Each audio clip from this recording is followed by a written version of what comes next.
Hey guys, it's Cassie, and today I am going to be wrapping some irregular soaps. The soap looks like this. Let's see if you can see it. I made these soaps on October 10th, and today is the 12th, or probably a little bit later by the time I get this video uploaded. So they've been curing for quite a while. They got really hard. It was a really simple recipe to make. I had a very good experience making this soap, and it really helped my confidence with soap making doing this one. But I used a Tupperware container to make this soap, and I didn't really know what was the best way to cut them, so my bars are all kind of oddly shaped. Again, very irregular. So I've got some little ones, some big ones, some small ones. Oh, and I forgot to mention that I did put some ground oats in these bars, which is what you could probably see. So today I'm just gonna figure out what's the best way I can wrap this. I wanted to go cheap again, not break my budget, because I'm just doing this for fun. And I went to the Dollar Tree and I picked up some yellow and white twine for $1. I picked up some tissue paper, which I thought would be pretty. And somebody online said it's good to wrap them in parchment paper first to keep the oils from leaking out onto the tissue paper. And then I just made some fun little labels on my Procreate on my iPad. I'm not a graphic designer or anything like that. I was just having fun. I like to be creative. So this was just a fun pastime. Don't go by what I have on my labels, because I still need to do more research on what exact information you need to have. I know there's a lot of rules and regulations, especially if you're gonna be selling your soaps. So if you are selling your soaps and you're making labels, you know, make sure to do your research on that. And let's go ahead and get started.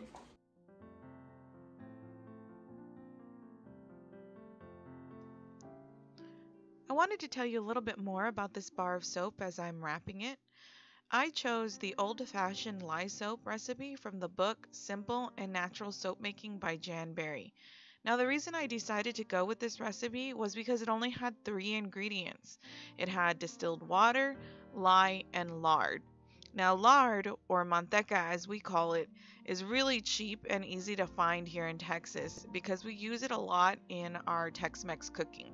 I also chose to go with a lard recipe because from what I have read on a couple of soap forums, the lard helps to create a hard soap bar that can be ready to be used in as little as 3 weeks. And now, as a beginner, I was super excited and I wanted to use this bar as quickly and fast as I could.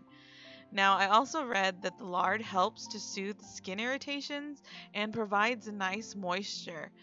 Now, I thought making this type of soap would be perfect for my husband, who tends to get dry, irritated skin, especially when he refuses to use the moisturizing face wash I picked up for him, opting instead to use bar soap on his face. Now, he just won't stop doing that.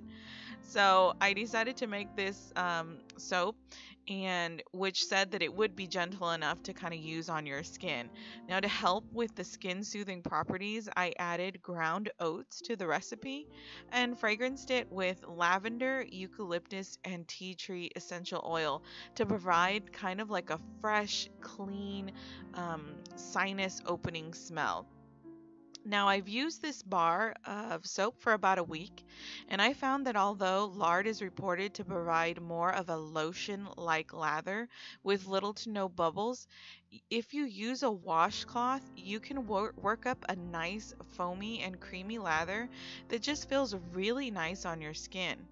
Overall, because of the low cost and the ease with which you can get the ingredients, I think this is a great recipe for beginners. I just can't wait to try it again and experiment with including other oils and additives.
You guys probably noticed that as I was wrapping these, I wasn't cutting anything straight.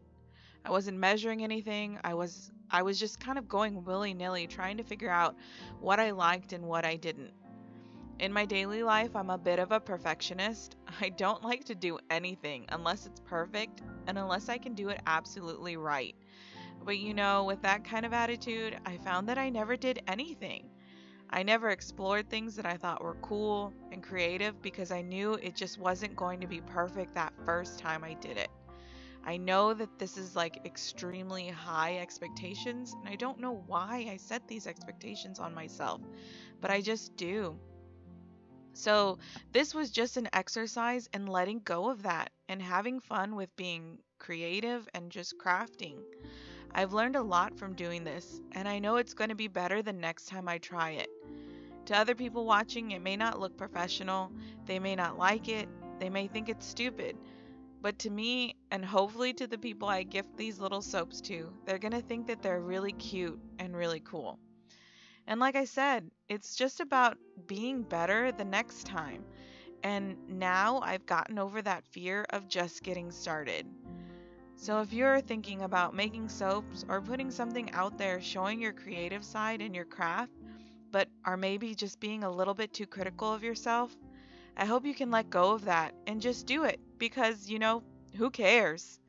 As long as it makes you and the people you love happy, that's all that matters.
Okay, so I just finished wrapping all of my soaps, except for the two really weird long ones. I'm not gonna wrap these because they're just gonna stay at my house, and I'll probably cut them in half and just use them at the sinks and stuff. So I'm not gonna wrap those. I'm obviously not a professional. I don't know how to package soap.